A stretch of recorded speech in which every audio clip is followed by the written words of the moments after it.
अब आगे जरा ध्यान से देखो।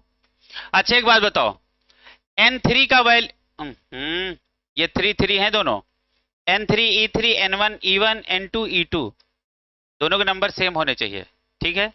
अच्छा देखो, N3 का वैल्यू कितना आया बेटा बताओ, N3 का वैल्यू कितना आया 2, और E3 क्या है X, यही तो निकालना है, बराबर N1 कितना है 1।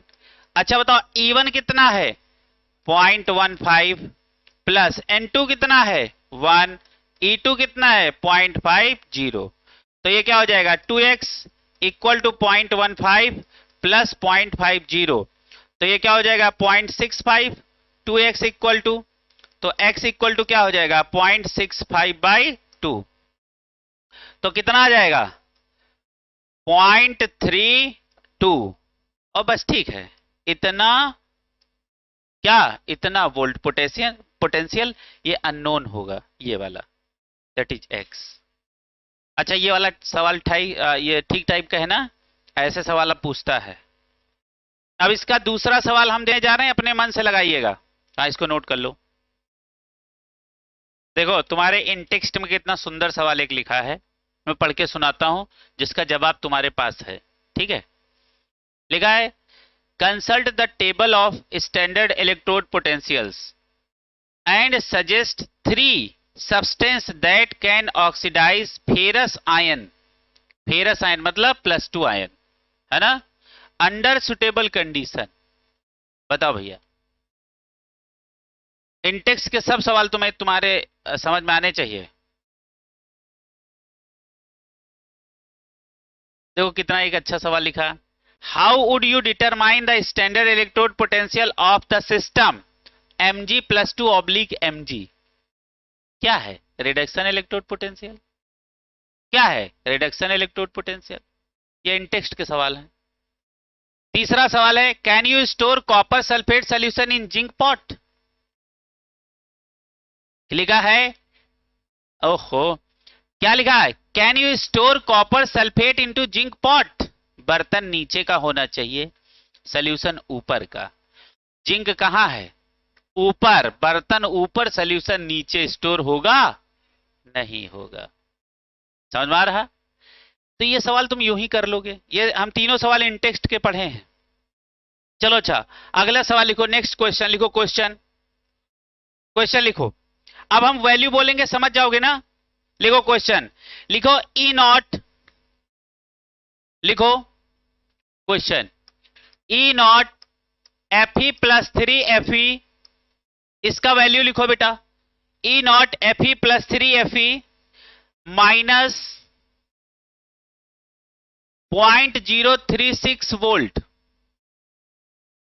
ठीक है भैया।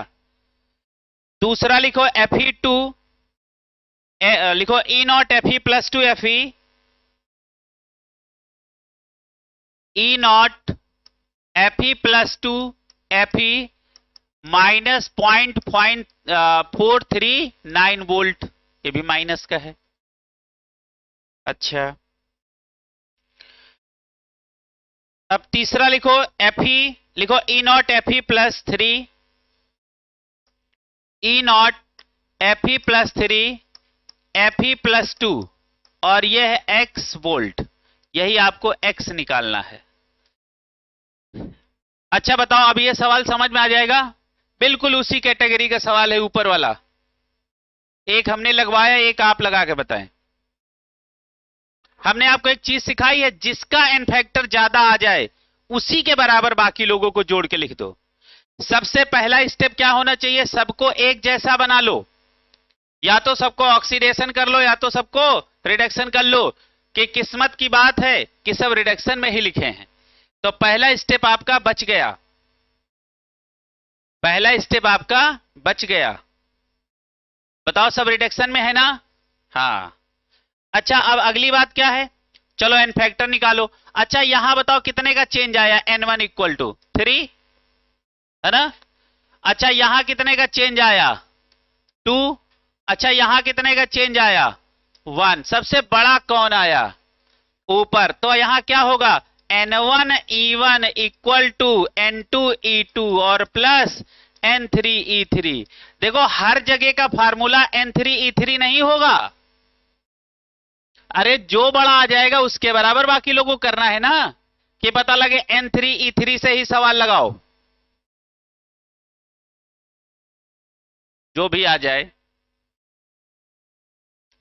अच्छा बताओ N1 कितना आया? 3।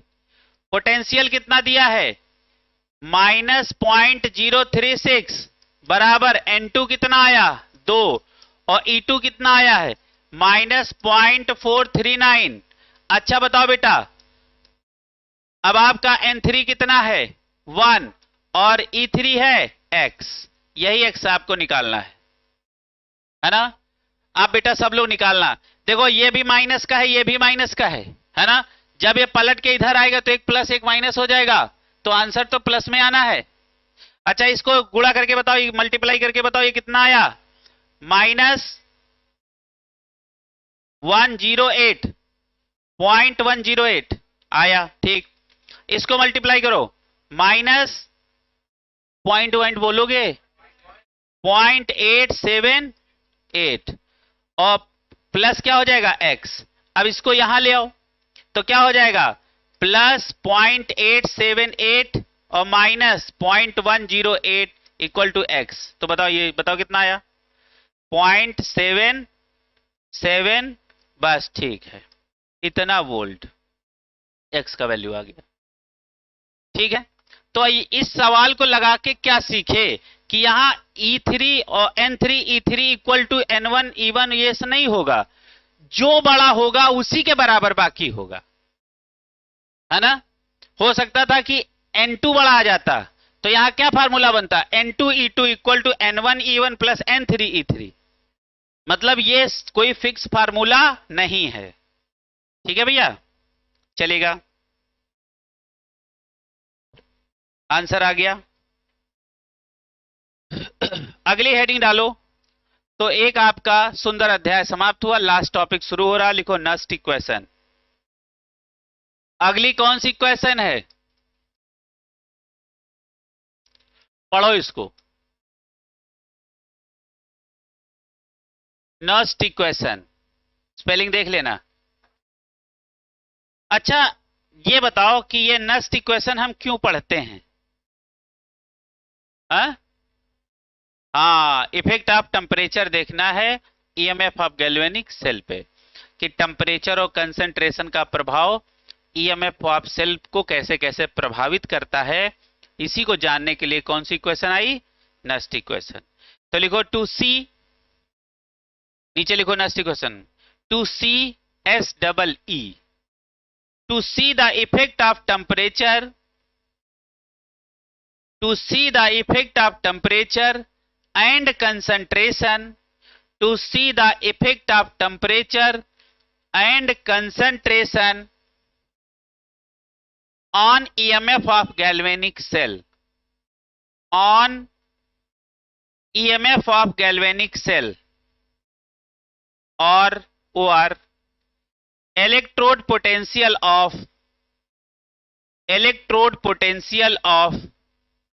any half cell, electrode potential of any half cell। नीचे लिखो, लिखो Nernst equation for galvanic cell. Nernst equation for EMF of galvanic cell, मतलब नस्ट इक्वेशन हम किसके लिए जान रहे हैं? EMF of galvanic cell. लिखो Nernst equation for EMF of galvanic cell. किसके लिए? EMF of galvanic cell. Nernst equation लिखो। तो देखो सारे लोग इसको याद करेंगे, E cell equal to E naught cell minus 2.303 RT upon NF log base 10 Q। Q क्या है? रिएक्शन क्वेसेंट, है ना? इसके विषय में हम लोगों ने पढ़ा है, concentration of product upon concentration of reactant at any time before equilibrium. At equilibrium Q convert into Kc। Q ही क्या हो जाता है, Kc। क्लियर है? अच्छा बताओ, एक एक चीज बताओ, ये क्या है, ये बताओ क्या है?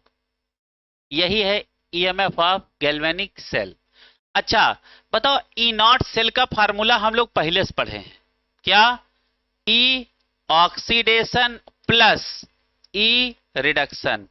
बताओ ये फार्मूला हम पहले से पढ़े हैं कि नहीं? तो देखो, ई नॉट सेल तो हम यहां से निकाल के रखेंगे, ठीक है। अच्छा बताओ, आर क्या है? आर क्या है? अरे गैस कांस्टेंट। ये क्या है? आर क्या है? अच्छा नीचे लिख लो, आर क्या है? गैस कांस्टेंट, ठीक। अच्छा टी क्या है? बताओ, टेम्परेचर, ठीक। अच्छा बताओ, एफ क्या है? अरे एफ तो समझ ही रहे हो, ये क्या है? Faraday, Faraday number. Faraday number नहीं है क्या? और जिसका वैल्यू कांस्टेंट होता है कितना, 96500 कूलाम, है ना। अच्छा बताओ, एन क्या है? अरे एन फैक्टर है, change in oxidation state. Clear है? अच्छा क्यू क्या है? बताओ, क्यू क्या है? Reaction coefficient, concentration of product upon concentration of reactant. यही तो है। तो क्या आप सबसे भली भांति मुखातिब हुए? समझ गए सबको? अच्छा आप जरा एक बात बहुत ध्यान से देखिएगा, देखो यहां टेम्परेचर जानते हो कितना लिया जाता है? ये सब कहानी आपको बताई जाती है 25 डिग्री टेम्परेचर यानी रूम टेम्परेचर पे, या इसी को क्या लिख सकते हो, 298 केल्विन। खास ये इसको ध्यान रखना थोड़ा सा, है ना। अच्छा एक बात बताओ, अब जरा ध्यान से देखना, यदि हम इसको इतना कैलकुलेट कर लें, आर का वैल्यू फिक्स 0.08321 या 0.0821 फिक्स, आर का वैल्यू फिक्स, टी का वैल्यू फिक्स, एफ का वैल्यू फिक्स, ये फिक्स। तो जब आप इसको पूरा कैलकुलेट करोगे तो इसका वैल्यू आएगा 0.059, जिसको हम लगभग मान लेंगे 0.06 फॉर न्यूमेरिकल्स। जब हम न्यूमेरिकल्स को सॉल्व करेंगे तो ये पूरा नहीं लगाएंगे, इसका वैल्यू ये रखेंगे। अच्छा बताओ, इस तरीके से अब यही फार्मूला यदि हमको नए फॉर्म में लिखना हो तो हम क्या लिखेंगे? बताओ बेटा, E cell equal to E naught cell minus 0.06 upon n log base 10 और क्यू। तो सारे कैलकुलेशन घर में करके जाओ, ठीक। और इसको लिख लेना फॉर न्यूमेरिकल्स। जब हम न्यूमेरिकल्स लगाएंगे तो ये फार्मूला इस्तेमाल करेंगे बार बार। देखो, एक फैराडे का वैल्यू 96 है ना 487 होता है रियल वैल्यू, है ना। लेकिन हम क्वेश्चन को सॉल्व करने के लिए इसी को लगभग क्या मान लेते हैं, 9696500। और ये सब वैल्यू किस में है? कूलाम पर मोल, कूलाम पर मोल। अच्छा बताओ, इसमें इसमें कितने का अंतर? 13 का। कितने का अंतर? 13 का, है ना। तो रियल वैल्यू ये होती है। देखो हमारा लिखाने का पर्पज ये है, मान लो कभी आपसे पूछ ही ले तो आपको थोड़ा सा याद होना चाहिए। और ये भी याद रखना, देखो इसमें इसमें 13 का अंतर होता है। मान लो कल को ये तुम भूल गए, तुम्हें यही याद है कि इसमें और रियल में 13 का अंतर है, 96500। तो क्या 13 कम करके रियल नहीं जान जाओगे? बस ये याद रखो, है ना।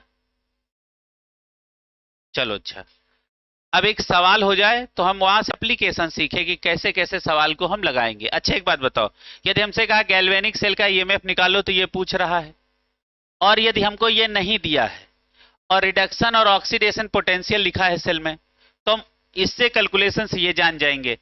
ये सारा हमको मालूम होगा, कंसंट्रेशन हमको देगा, एन फैक्टर हम देख लेंगे, निकाल लेंगे। तो सवाल लगवाएं, लिखो क्वेश्चन, लिखो बेटा। हम आपको सेल रिप्रेजेंटेशन दे रहे हैं ना, लिखो Cu/Cu++। क्वेश्चन ये है Cu/Cu++ 0.1 मोलर, फिर salt bridge Ag plus 1 molar और ऑब्लिक Ag। ये क्वेश्चन में आपको सेल रिप्रेजेंटेशन गिवन है ना।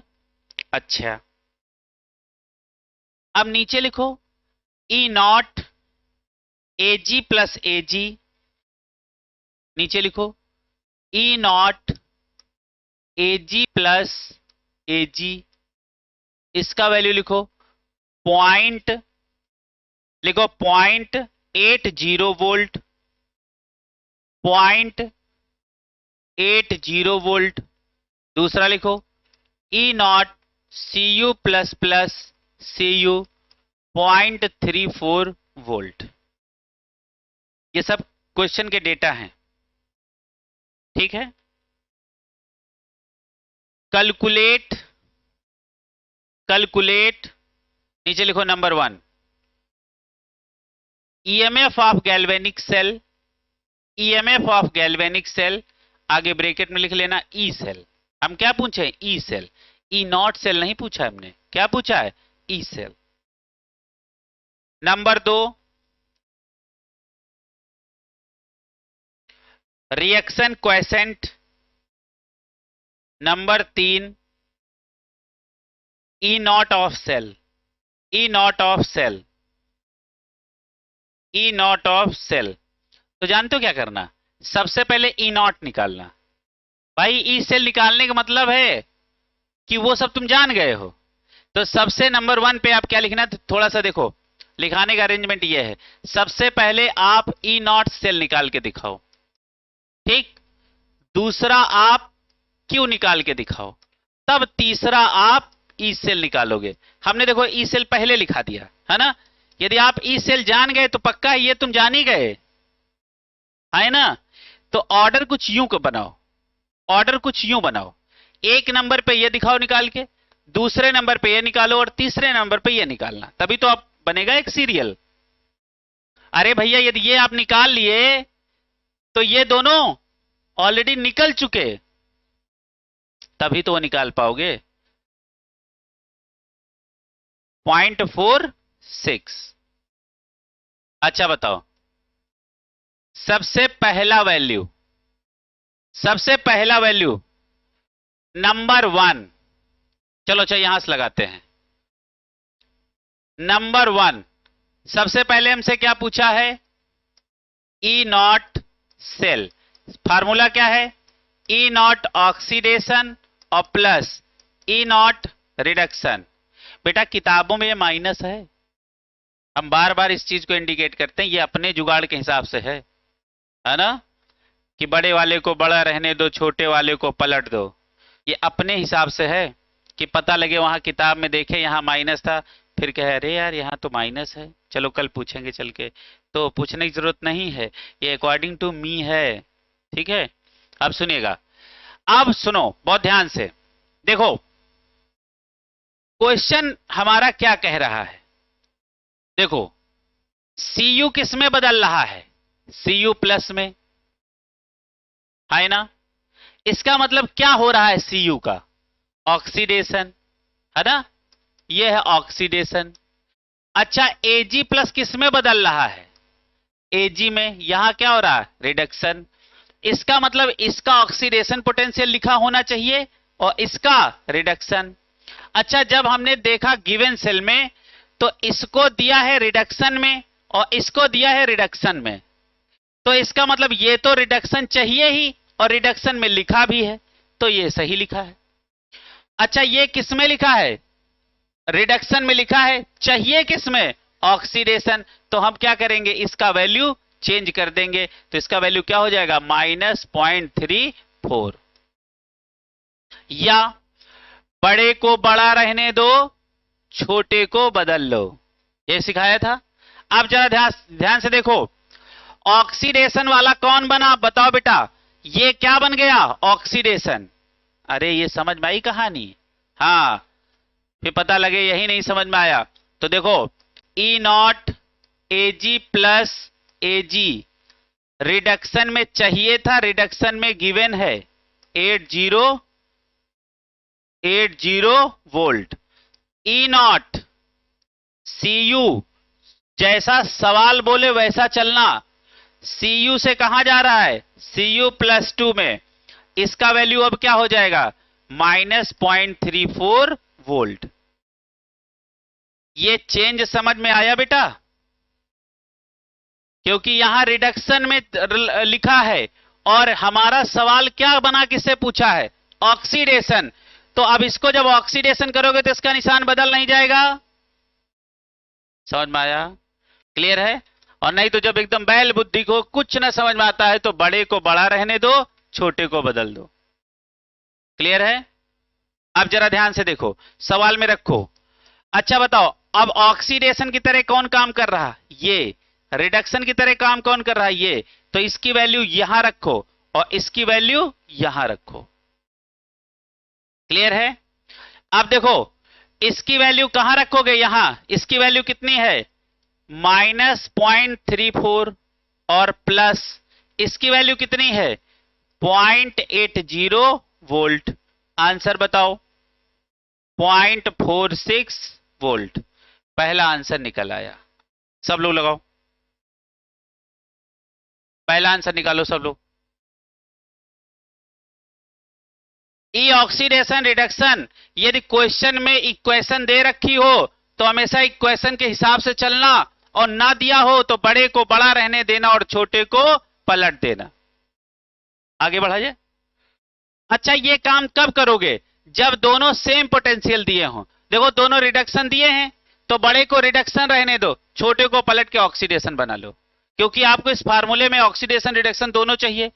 मान लो कल को ये दोनों रिडक्शन ना होके ऑक्सीडेशन दिए होते तो बड़ा वाला ऑक्सीडेशन होता, छोटे वाले को पलट के रिडक्शन बना लेते। समझ में आ गया? अच्छा, अब दूसरा निकालो Q। नंबर 2 बात क्या निकालना, Q, concentration of product upon concentration of reactant. जब भी आपको Q निकालना हो तो आपको रिएक्शन को बैलेंस करना पड़ेगा। क्या करना पड़ेगा, बैलेंस। अच्छा, क्योंकि पावर चढ़ानी है ना, तो पावर के लिए स्टोसियोमेट्रिक कोफिशिएंट चाहिए। तो देखो रिएक्शन क्या है, देखो Cu 2 इलेक्ट्रॉन का नुकसान करके कहां चली जा रही है, Cu++ में। हम यहां से चल रहे हैं, यहां से, है ना।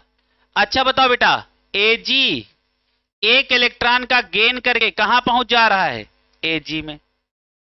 यही तो दोनों रिएक्शनें हुई। समझ में आ रहा? ठीक। देखो एक साथ तुमसे 3-3 चीजें नहीं पूछेगा, बहुत बड़ा सवाल हो जाता है। अच्छा एक बात बताओ, अब हम क्या करें, इसको 2 से मल्टीप्लाई कर दें, तभी तो इनके इनके इलेक्ट्रॉन कटेंगे। फिजिक्स फिजिक्स कैसे चल रही प्रभु, है ना। तो ये कैसा हो जाएगा, Cu-2 electron equal to Cu, और नीचे यहां क्या हो जाएगा, 2Ag प्लस 2 इलेक्ट्रॉन, और ये क्या हो जाएगा, 2Ag हो जाएगा। अब देखो इलेक्ट्रॉन इलेक्ट्रॉन कट गए तो क्या हो जाएगा, Cu plus 2Ag equal to, ठीक है, equal to Cu plus plus plus 2Ag। ठीक है, Cu प्लस। ठीक। अब आपको Q निकालना है तो क्या करोगे, concentration of product upon concentration of reactant, है ना। प्रोडक्ट के नाम पे ये दोनों आए ना, और रिएक्टेंट के नाम पे ये दोनों। क्लियर? तो Q क्या लिखोगे, प्रोडक्ट के नाम पे क्या है, कंसंट्रेशन ऑफ Cu++, और इसकी पावर कुछ है नहीं है, क्योंकि यहां स्टोसियोमेट्रिक कोफिशिएंट क्या है, 1 है एकदम। ठीक है, और इनटू, और क्या बचा है, Ag प्लस, और इसकी पावर कितनी है, 2। ठीक है भैया। अच्छा, अब यहां आ जाओ। हाँ हाँ हाँ हाँ, अरे ये रखने ना, Cu++ Ag, हाँ 2। ठीक। अब रिएक्टेंट नीचे चिपकाओ, Cu, और उसके बाद Cu की पावर कुछ नहीं, 1 है, और उसके बाद क्या है, Ag प्लस की पावर 2 है। हमने कहा था सॉलिड वालों का एक्टिव मास 1 हो जाता है, तो इनका एक्टिव मास हो गया 1। क्लियर है? तो Q इक्वल टू क्या बचा, concentration of Cu plus plus upon concentration of Ag plus की पावर 2। अब Cu प्लस प्लस की कंसंट्रेशन 0.1 दिया है तो 0.1 अपान इसकी भी कितनी है ये, हाँ इसको भी 0.1 करो, क्वेश्चन में देखा जाए 1 दिया कि 0.1, नहीं 0.1 कर लो, 0.1। अरे ये सवाल बिल्कुल सेट है, समझ में आ गया। ये भी, इसका भी वैल्यू क्या है 0.1, यहां रखा 0.1 की पावर 2। क्लियर है, तो ये क्या हो गया 0.1 अपान 0.1 इंटू 0.1, 0.1 से 0.1 कट गया, ऊपर 0 बड़ा 10 आ गया।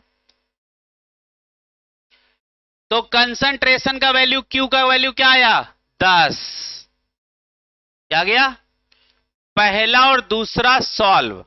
अब कहां चलें, तीसरे पे, ये लगा है यहां पे, ठीक है। तो हमने क्या किया, इलेक्ट्रॉन को बैलेंस करने के लिए इस रिएक्शन को हमने 2 से मल्टीप्लाई किया। अच्छा यहां प्लस नहीं है, हाँ Ag देखो यहां देख लिया करो, Ag प्लस किस में जा रहा है Ag में, तो Ag प्लस हम कहां ले गए Ag में, और यहां क्या जा रहा है Cu प्लस 2 में, तो Cu प्लस 2 में ले गए। अच्छा प्लस 2 में कब कौन जाएगा, देखो यहां 2 प्लस है ना, तो इसका मतलब ये बंदा 2 इलेक्ट्रॉन का नुकसान किया होगा। अच्छा ये Ag प्लस से Ag में गया, मतलब गरीबी कम हो गई, इसका मतलब एक इलेक्ट्रॉन गरीब था, एक इलेक्ट्रॉन जोड़ दो तो Ag हो जाएगा, ऐसे समझते हैं। क्लियर है, ये आ गया। अच्छा हमको ई नॉट मालूम हो गया, क्यू मालूम हो गया, अब हम कहां चले ई सेल, तीसरा नंबर, अब यहां तक लगा लो, है ना। देखो सारी कहानी अकॉर्डिंग टू इक्वेशन है, हमने अपने मन से कुछ नहीं किया। देखो अब हम लोग तीसरी बात पे चलते हैं, ई सेल निकालना है, तो फार्मूला क्या है, E naught cell minus 0.06 upon N, है ना बेटा, और लॉग बेस 10 और क्यू, यही तो है। अच्छा एक बात बताओ, अब बहुत ध्यान से देखना, यहां का n क्या है 2, कैसे समझे, देखो बताओ यहां से यहां में कितने का चेंज आया 2 का, तो n1 इक्वल टू क्या है 2। अच्छा n2 इक्वल टू क्या है 1, तो 1 और 2 का एलसीएम क्या होगा, एन फैक्टर निकालना सिखाए थे, LCM of n1 and n2 सिखाए थे। तो ये क्या हो जाएगा LCM of n1 and n2, n1 कितना है 2 और n2 2, n1 2 और n2 1, इनका एलसीएम ले लो, तो बताओ n कितना आया 2, n निकालना आ गया। ठीक, अब सुनिएगा, देखो ई सेल हमको पता करना है, ई नॉट सेल 0.40 निकाल लिए, माइनस 0.06 अपान 2, ठीक है, और लॉग बेस 10, और Q का वैल्यू कितना आया है 10, लॉग 10 का वैल्यू कितना होता है 1, ठीक, तो क्या हो जाएगा 0.46 माइनस 0.03, बस खत्म सवाल, ये तो 1 हो ही गया। तो बताओ इसको इसमें माइनस करो तो क्या हो जाएगा 0.43 वोल्ट, ये आया ई सेल। अच्छा बताओ इसमें कोई एक ऐसी चीज जो तुम्हें पहले से मालूम ना रही हो, क्या बताओ, एन निकालना हमने नहीं सिखाया, है ना, सिंगल दिया हो तो एक एक चेंज देख लो, और एक से ज्यादा दिए हो तो n1 n2 n3 निकाल लो, जितने भी स्टेप दिए हो फिर उनका एलसीएम ले लो। क्लियर है, तो चलो ये हो गया। अब नई हेडिंग डालो, लिखो बेटा, नई हेडिंग डालो, अब सवाल लगाने की कोई जरूरत नहीं, लिखो effect of temperature on EMF of galvanic cell, on EMF of galvanic cell, किसका इफेक्ट हम देखना चाह रहे हैं कि ईएमएफ पे, टेम्परेचर का, है ना। अच्छा एक बात बताओ, ये क्या लिखा हमने, बताओ बेटा, हाँ हाँ बोलते जाओ, -2.303 RT बाई NF और log बेस 10 Q, है ना। अब देखो हमको ग्राफ खींचना है, और हम स्ट्रेट लाइन का ग्राफ खींचने जा रहे हैं y बराबर mx प्लस माइनस सी। तो इसको हमने कहां रखा, y पे। टेम्परेचर का इफेक्ट देखना तो इसको कहां रखा, x पे। क्लियर है? अच्छा अच्छा, एक बात बताओ, बहुत ध्यान से देखिएगा। अच्छा x के साथ क्या चलता है, m चलता है ना? तो अब देखो, ये पूरा जो t के बाद बचा है वो सब क्या हो गया, m। अच्छा खास बात है, m का वैल्यू कैसा आ गया, निगेटिव। निगेटिव का ये मतलब है कि थीटा ग्रेटर देन 90 आने वाला है, थीटा ग्रेटर देन 90 होने वाला है। अच्छा ये क्या है, इंटरसेप्ट, और इंटरसेप्ट कैसा है, पॉजिटिव। ठीक, अब हमने किया क्या, अब हमने y पे क्या रखा है, ई सेल, और x पे क्या रखा है, टेम्परेचर। ठीक, सबसे पहले ग्राफ, जब भी स्ट्रेट लाइन का ग्राफ खींचे तो सबसे पहले शुरुआत करें इंटरसेप्ट से। कहां शुरुआत करें, इंटरसेप्ट। इंटरसेप्ट कैसा है, पॉजिटिव।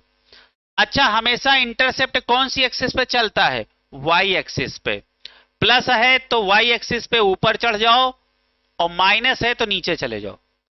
लेकिन चलेगा कौन सी एक्सिस पे इंटरसेप्ट, वाई पे। तो इतना टुकड़ा ये क्या हो गया, ये हो गया आपका ई नॉट सेल। ठीक है, अब बाकी ये जो स्लोप कैसा है, निगेटिव। तो यहां से एक लाइन खींच दो ऐसे, ये क्या है, स्लोप। ये आपका क्या है, स्लोप। स्लोप कैसे लिखते हैं, एम से, है ना? और ये कैसा है, निगेटिव। अच्छा निगेटिव ये बोल रहा है कि थीटा कैसा होगा, स्लोप का थीटा एक्स एक्सिस से कितना होगा, 90 से ज्यादा। तो जब भी आपको स्लोप का एक्सिस देखना हो, एंगल देखना हो, तो आप एक्स एक्सिस पे खड़े हो जाओ। कहां खड़े होगे, एक्स एक्सिस पे। और किधर चलोगे, एंटी क्लॉकवाइज। कैसे चलोगे, एंटी क्लॉकवाइज चलोगे। एंटी क्लॉकवाइज चला तो आपको नहीं लग रहा है ये थीटा कैसा निकला, ग्रेटर देन 90। इसका मतलब बना हुआ पूरा ग्राफ सही है। क्लियर है, लिख लो। अच्छा स्लोप का मान लो का आपसे गलती से वैल्यू पूछ ले, तो बताओ बचा क्या है, -2.303 आर, और लॉग बेस 10 क्यू, और अपान क्या है एन एफ। ये पूरा आपका, ये पूरा स्लोप है, क्योंकि x के साथ जो बचा हुआ होता है वो सब m होता है, तभी तो बनेगा mx। तो ये देखो स्ट्रेट लाइन की इक्वेशन होती y बराबर mx प्लस या माइनस सी। इंटरसेप्ट पॉजिटिव भी हो सकता है और निगेटिव भी। अच्छा एक बात बताओ, आप बहुत ध्यान से देखना। अच्छा इधर के सारे लोग कैसे हैं, निगेटिव के बाद, है ना? अच्छा देखो, कहीं लिखा हो x बराबर माइनस वाई, ऐसे लिखो, x directly proportional minus Y, ये लिखा है। इसका क्या मतलब, ये नहीं कि x इनवर्सली प्रोपोर्शनल y, क्या ये दोनों चीजें सेम लिखी हैं? पहले बोलो, मैथमेटिक्स थोड़ी सीख लो। लिखा है। इसका मतलब क्या है, यदि हम x बढ़ाएंगे तो y घटेगा, y बढ़ाएंगे तो x घटेगा। हाँ इसको ऐसे भी लिख सकते हो, कैसे लिख सकते हो कि y बराबर y directly proportional minus x. चाहे ऐसे लिखो चाहे ऐसे लिखो, दोनों बातें सेम है। अच्छा क्या इसको कैसे लिख सकते हो, y इनवर्सली प्रोपोर्शनल 1/x। तो चाहे ऐसे लिखो चाहे ऐसे लिखो, ऐसे लिखो चाहे ऐसे लिखो, ऐसे लिखो चाहे ऐसे लिखो। ठीक, मीनिंग समझ में आ गया? अच्छा एक बात बताओ, वही हालत ई सेल और टेम्परेचर क्या माइनस के साथ नहीं है? तो क्या यहां पे आपको ये नहीं लग रहा E cell directly proportional minus T है, according to question, according to equation. इसका मतलब क्या है, E cell inversely proportional T है ना? आप बताओ, तो हम आपको यही लिखाएंगे, इट इज क्लियर, है ना, from above graph and equation it is clear that on increasing temperature EMF of galvanic cell decreases. क्या आपको ये फंडा समझ में आया? कैसे समझ में आया? ये देखो, ये वाला ये माइनस है, ये टी है, तो ये टी किस में है? माइनस में। और ये किसके डायरेक्टली प्रोपोर्शनल है? इसके। भाषा समझ में आ गई? तो नीचे लिखो। तो ये भाषा लिखना सीखो थोड़ा। ठीक ठीक, अच्छा लिखो, लिखो फ्रॉम इक्वेशन, लिखो बेटा, लिखो from equation as well as graph, from equation as well as graph it is clear, it is बहुत क्लियर है ना? हाँ, इट इज क्लियर, कॉमा करके लिखना, on increasing temperature, on increasing temperature, comma करके लिखना, EMF of galvanic cell decreases, EMF of galvanic cell decreases. अच्छा एक बात बताओ, सुनो अब यहां ध्यान से देखो, ग्राफ के हिसाब से तो हमने तुम्हें समझा दिया, इक्वेशन के हिसाब से, ग्राफ के हिसाब से समझो। देखो देखो, जैसे याद, ये देखो इस एक्सिस में कौन है? वाई एक्सिस में ई सेल, ई सेल देखो धीरे धीरे धीरे धीरे नीचे आ रहा, लेकिन टेम्परेचर धीरे धीरे बढ़ रहा। तो on increasing temperature EMF of galvanic cell decreases. देखो ईएमएफ कहां आ रहा? नीचे, और टेम्परेचर कहां जा रहा? आगे। तो टेम्परेचर बढ़ाने से EMF of galvanic cell decreases. समझ में आ गया? ग्राफ क्या होता है? ग्राफ, ग्राफ बताओ क्या होता है? ग्राफ, ग्राफ का मतलब क्या है? हाँ, किसी पढ़ी गई बातों को लाइनों में दर्शाना ग्राफ कहलाता है। जो हमने पढ़ा लिखा समझा, उन्हीं को यदि हम लाइनों में दर्शा रहे हैं, लाइनों से समझा रहे हैं, इसी का नाम ग्राफ होता है। इसलिए ग्राफ कोई बहुत खास बात नहीं है। अब देखो, अब देखो, जैसे जो हमने पढ़ा वही तो ग्राफ में दिखाया है ना? अच्छा क्या है? देखो जैसे जैसे देखो ईएमएफ नीचे आ रहा ना, धीरे धीरे धीरे धीरे, लेकिन टेम्परेचर क्या हो रहा? बढ़ रहा। तो on increasing temperature EMF of galvanic cell decreases. तो ये वाली कहानी समझ में आई? क्लियर है? अब तुमने क्या सीखा? जो सीखा ठीक सीखा है ना? तो फाइनली तुमको क्या लिखना है? टेम्परेचर बढ़ाने से ई सेल क्या होगा? घटेगा। ये देखो पूरा कंक्लूजन ये निकल के आया। अब दूसरी हेडिंग डालो। अब टेम्परेचर का असर तो हम ईएमएफ पे देख लिए, अब किसका बचा? हाँ हाँ, अरे नस्ट इक्वेशन पढ़ो चल के, जहां नस्ट इक्वेशन डाली थी वहां देखो किसका किसका असर देखना था? टेम्परेचर का असर ईएमएफ पे और कंसंट्रेशन का असर ईएमएफ पे। तो दूसरी हेडिंग बनेगी, लिखो इफेक्ट ऑफ कंसंट्रेशन, लिखो बेटा इफेक्ट ऑफ कंसंट्रेशन। जहां कंसंट्रेशन लिखना वहां ब्रैकेट में क्यू जरूर लिख देना, क्योंकि क्यू क्या है? Ratio of concentration. अरे है ना? क्योंकि रिएक्टेंट और प्रोडक्ट और रिएक्टेंट की रेशियो लेते हो ना कंसंट्रेशनों की, तो जो आंसर आएगा वो भी तो कंसंट्रेशन ही होगा, है ना? लिखो बेटा effect of concentration on EMF of galvanic cell,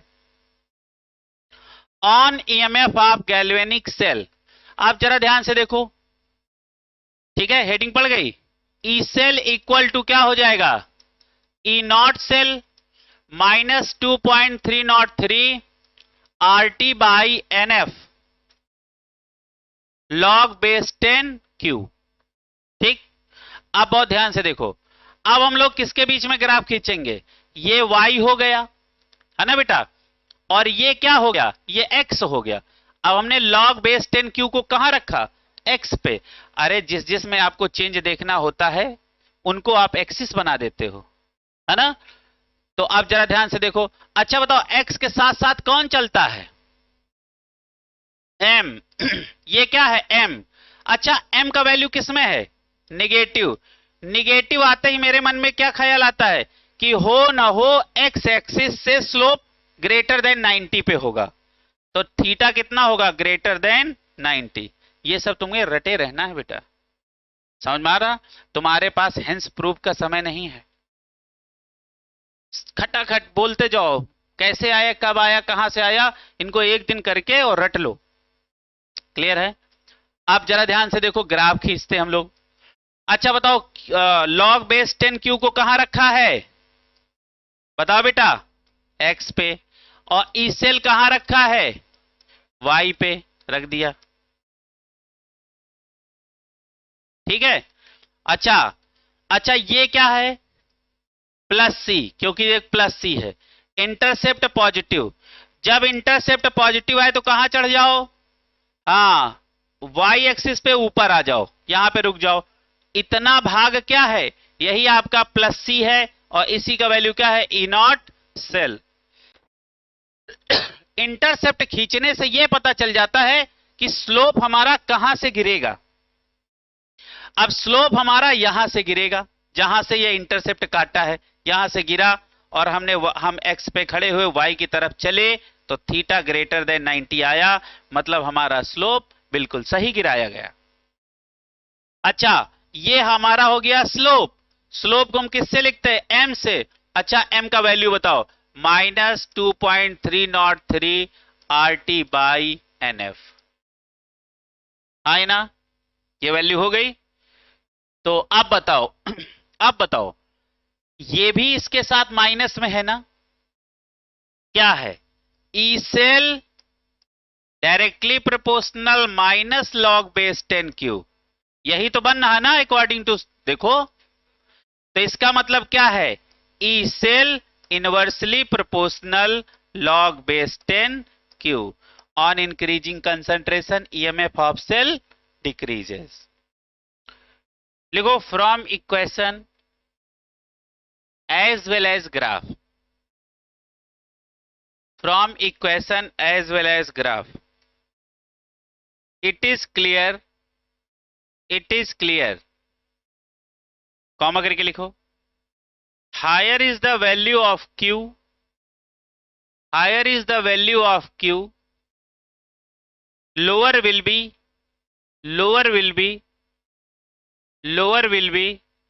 EMF of galvanic cell। Heading डालो, हाँ लिखो, steps for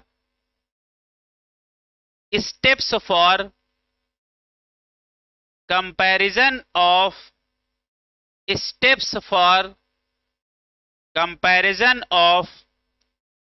EMF of galvanic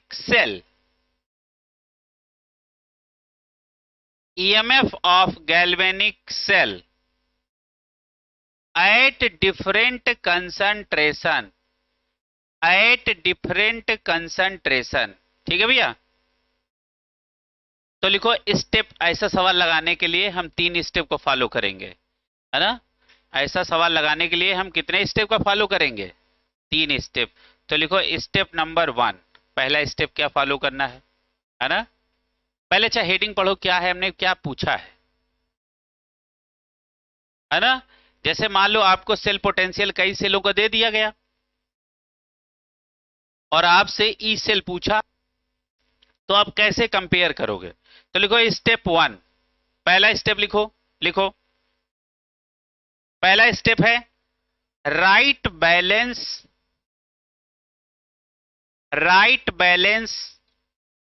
cell reaction,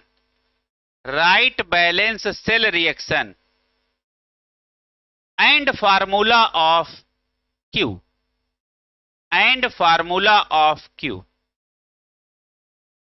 जब तक बैलेंस केमिकल रिएक्शन नहीं लिखोगे तब तक Q कैसे निकालोगे भाई, बैलेंस करोगे तभी तो कंसंट्रेशन की पावर आप जान पाओगे। Step number 2,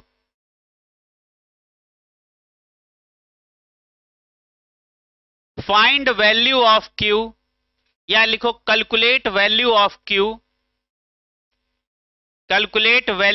Q at different concentration. Step number 3, क्या लिखना है, स्टेप नंबर 3 लिखो Q inversely proportional E cell. इसका मतलब क्या हुआ, जो ऑर्डर Q का होगा उसका जस्ट रिवर्स ऑर्डर किसका होगा, ई सेल का होगा। ठीक है, अब तीनों स्टेप जरा पढ़ो। अब हम आपको एक सवाल देने जा रहे हैं, तो ये स्टेप हमको समझ में आएंगे, है ना।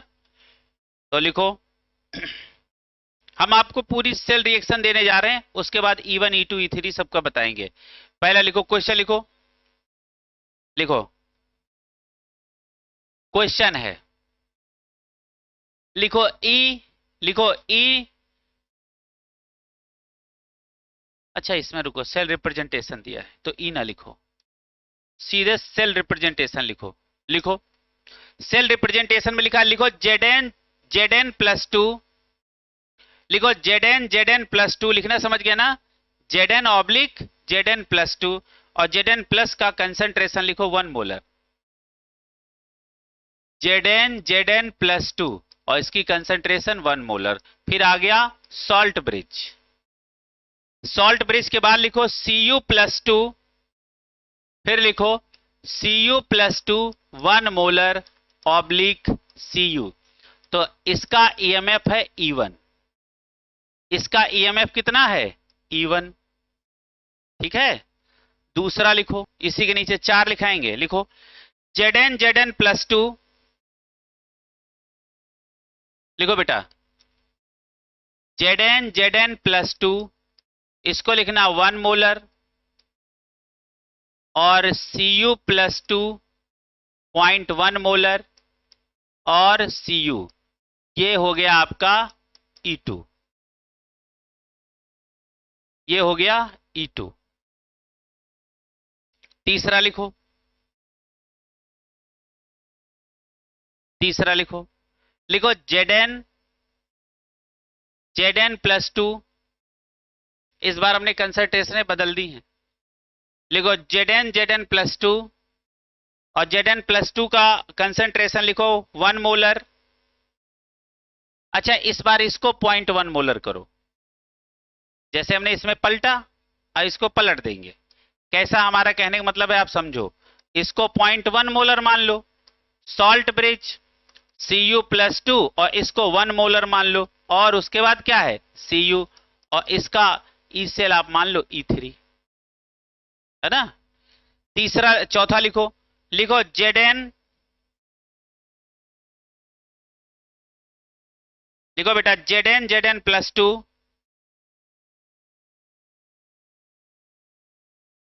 Z N plus two 0.01 molar, और salt bridge Cu plus two 1 molar, और ऑब्लिक Cu, और ये हो गया E4, है ना। इतना लिखने के बाद सवाल लिखो। हाँ हाँ, अरे इतना लिखने के बाद हम क्या पूछना चाह रहे हैं वो लिखो। Right decreasing order, right decreasing order of Q and EMF of galvanic cell, EMF of galvanic cell, EMF of galvanic cell। अच्छा बताओ, सबसे पहले हमको क्या करना है, रिएक्शन को बैलेंस करना है। अच्छा देखो पहला स्टेप क्या है, रिएक्शन को बैलेंस करेंगे, है ना। अब बहुत ध्यान से देखो, देखो यहां बैलेंस करने की जरूरत नहीं पड़ेगी, पूछो क्यों, पूछो क्यों। यहां पे 2 का चेंज, यहां पे 2 का चेंज, तो इलेक्ट्रॉन इलेक्ट्रॉन कट जाएंगे, ध्यान आया। तो पहला स्टेप आपका सॉल्व हो गया, ठीक है। अच्छा इसको बैलेंस करने की जरूरत पड़ी, नहीं पड़ी। क्यों नहीं पड़ी, क्योंकि दोनों के इलेक्ट्रॉन 2-2 हैं, और एक के प्लस में एक के माइनस में, तो कट गए, तो बैलेंस है पहले से। तो इसका Q1 निकालो, और इसका फिर Q2 निकालो, और इसका Q3, और इसका Q4। Concentration of product upon concentration of reactant. अच्छा कंसंट्रेशन ऑफ प्रोडक्ट, ठीक है। अच्छा यहां प्रोडक्ट के नाम पे कौन है, कौन है, अरे प्रभु कंसंट्रेशन के नाम पे कौन है, ये प्रोडक्ट और ये प्रोडक्ट है, इनको दोनों प्रोडक्ट ना बना देना। देखो इसका ये प्रोडक्ट, इसका ये प्रोडक्ट, तो ये दोनों प्रोडक्ट हुए ना, और ये दोनों रिएक्टेंट, इसीलिए रिएक्शन लिखवा देते हैं तो रिएक्टेंट प्रोडक्ट समझ में आने लगते हैं। अच्छा तो प्रोडक्ट के नाम पे कौन है, बताओ बेटा कौन है, कंसंट्रेशन ऑफ Zn+2 और अपान, अरे हमने इसको लिखा ही नहीं, जेड इसको रिएक्टेंट को। देखो ये प्रोडक्ट हुआ, ये प्रोडक्ट है इधर का, इन दोनों का प्रोडक्ट कौन है, ये है ना। तो अब देखो प्रोडक्ट के नाम पे क्या लिखेंगे, यहां Cu लिखेंगे, वो बाद में 1 हो जाएगा, है ना। तो एक में लिख के दिखाई दे रहे हैं, समझ में आ रही बात, क्लियर है। और नीचे बताओ रिएक्टेंट, ये रिएक्टेंट है इसका, ये रिएक्टेंट है, तो क्या लिखेंगे, कंसंट्रेशन ऑफ Zn और कंसंट्रेशन ऑफ Cu+2। बताओ किसी की पावर है नहीं, और इसका भी एक्टिव मास 1, तो बचा क्या। अच्छा देखो क्या है, Zn+2 की कंसंट्रेशन 1, Cu की 1, तो आंसर आ गया 1। ठीक है। यहां बच्चों से बहुत गलती होती है, इन दोनों का प्रोडक्ट कौन है, ये, इन दोनों का प्रोडक्ट कौन है, ये, तो दोनों के प्रोडक्ट ऊपर रख दो और दोनों के रिएक्टेंट नीचे रख लो। अच्छा आप देखो प्रोडक्ट ना, अब देखो सबका प्रोडक्ट यही होगा, सबका रिएक्टेंट यही होगा, क्योंकि इसका एक्टिव मास 1, तो सीधे रख देना। क्या लिखें, Zn+2 अपान Cu+2, तो क्या हो जाएगा 1/0.1, आंसर आ गया 10। ठीक है। इसमें क्या हो गया, Zn+2 अपान Cu+2, Zn+2 कितना है 0.1 और ये कितना है 1, तो आंसर आ गया 0.1। यहां देखो कितना है Zn+2 और Cu+2, इसका वैल्यू कितना 0.01 अपान 1, तो आंसर आ गया 0.01। अच्छा देखो Q1 Q2 Q3 Q4 में सबसे बड़ा कौन, सबसे बड़ा Q2, Q2 के बाद बताओ Q1, Q1 के बाद Q3 और Q3 के बाद Q4। इनकी वैल्यू नीचे लिख लो, नहीं बड़ा कंफ्यूज हो रहे हो तुम लोग, नहीं लिखी लो। अब बताओ कौन छोटा बड़ा है, सही लिखे है ना। इसका जस्ट रिवर्स ऑर्डर किसका होगा, E का, तो बताओ E का ऑर्डर क्या होगा, सबसे बड़ा का E4, हाँ E4, फिर E3, फिर E1 और उसके बाद E2। तो ये ऑर्डर इनका हुआ और ये ऑर्डर इनका हुआ। तो ऐसे भी सवाल आ सकते हैं, ये ऑर्डर पूछता है, लिखो YWHY, लिखो Y working of galvanic cell, Y working of galvanic cell stop after some time, stop after some time, Y working of galvanic cell stop after some time, है ना। इसमें क्या पूछा गया है ना, कि गैल्वेनिक सेल का काम है ना कुछ देर बाद क्या हो जाता है, रुक जाता है, क्यों रुक जाता है, क्यों। ठीक है। तो अच्छा बताओ, जैसे कोई सेल है आप इस्तेमाल कर रहे हो, तो कहते नहीं आप तो यार सेल खराब हो गया, फेंको नया लगाओ, है ना, बैटरी खत्म हो गई। तो ये बैटरी खत्म होने का सेंस क्या है, कि बैटरी करंट नहीं दे रही है ना। क्या कर रही बैटरी, करंट नहीं दे रही, तभी तो कहेंगे क्या हो गया, सेल खराब हो गया। अच्छा एक बात बताओ, अब बहुत ध्यान से देखो,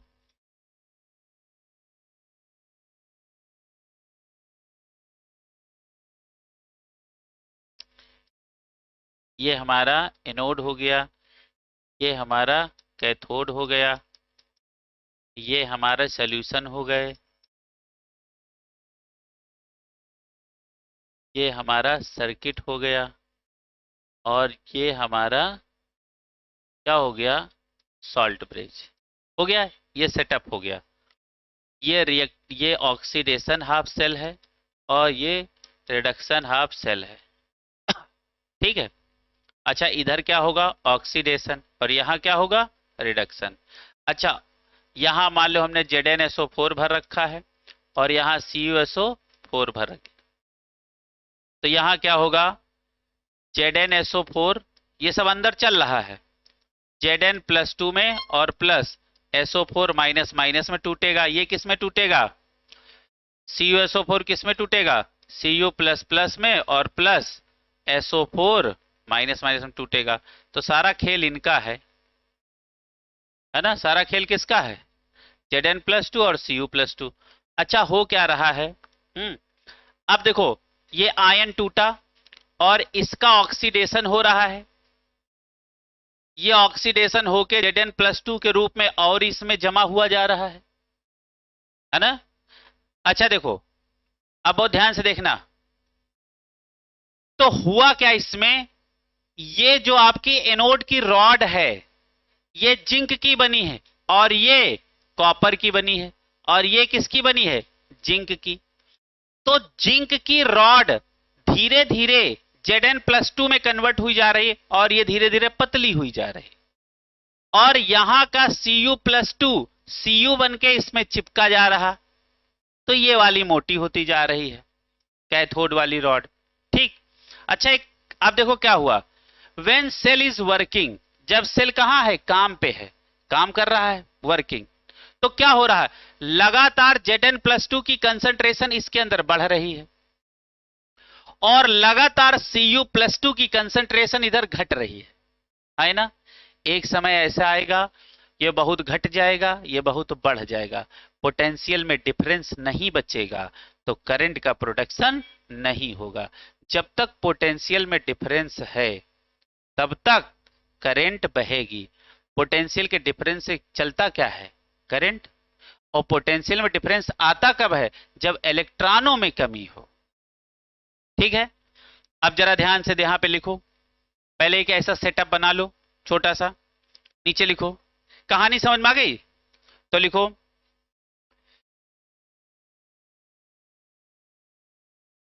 अच्छा बताओ यदि हमको इसका Q निकालना हो तो बताओ क्या निकालेंगे? कंसंट्रेशन ऑफ Zn+2 और अपान कंसंट्रेशन ऑफ Cu+2। अब देखो यहीं से सारा काम आ गया। देखो लगातार जिंक की कंसंट्रेशन क्या हो रही? Zn+2 की बढ़ रही। जब ये बढ़ेगा तो ये बढ़ेगा, ये बढ़ेगा तो ईएमएफ घटेगा। अभी पढ़ा के आए हैं। अच्छा लगातार इसकी क्या हो रही है? इसकी कंसंट्रेशन घट रही है, ये घटेगा तो ये बढ़ेगा, ये बढ़ेगा तो ईएमएफ घटेगा।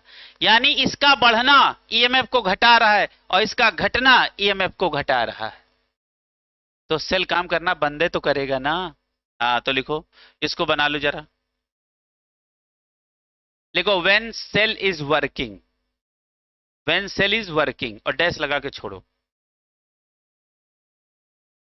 When cell is working dash लगा के छोड़ो और आगे लिखो concentration of Zn+2, concentration of Zn+2 increases.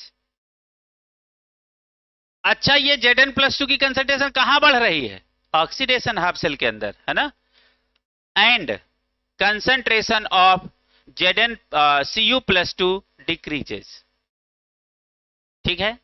तो अब इसको क्या लिखें हम? देखो कंसंट्रेशन ऑफ Zn+2 इंक्रीजेज, है ना, कंसंट्रेशन ऑफ Cu+2 डिक्रीजेज, इससे Q इंक्रीजेज, इससे ई सेल डिक्रीजेज। बताओ पूरी कहानी आपको एक लाइन में समझ में आ गई कि नहीं? चेक करो जरा, ये बढ़ेगा, ये घटेगा, ये बढ़ेगा तो ये घटेगा।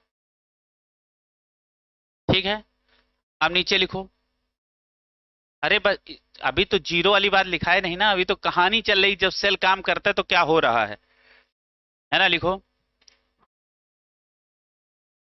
लिखो from above changes, from above changes it is बहुत क्लियर। लिखो from above changes it is clear EMF of galvanic cell decreases,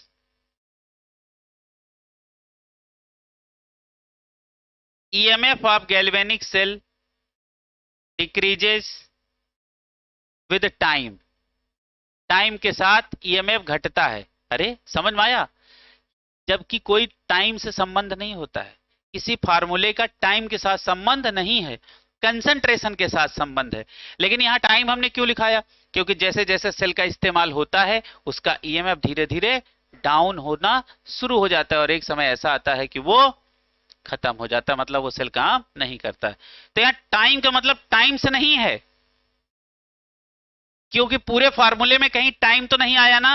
हाँ तो लिखो, क्या लिखा सेल, बताओ बेटा क्या लिखाया, विद टाइम, है ना,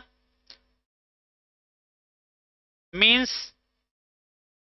concentration of Zn plus 2 increases and concentration of Cu plus 2 decreases gradually, धीरे धीरे, gradually।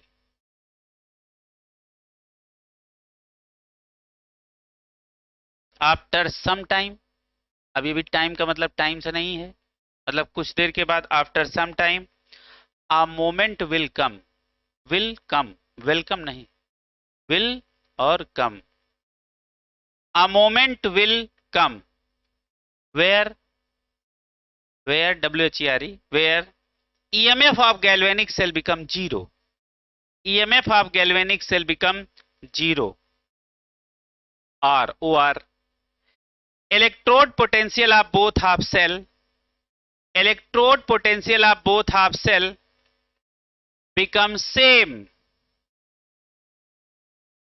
so flow of current, so flow of current stop, flow of current क्या होगा, स्टॉप। ठीक है,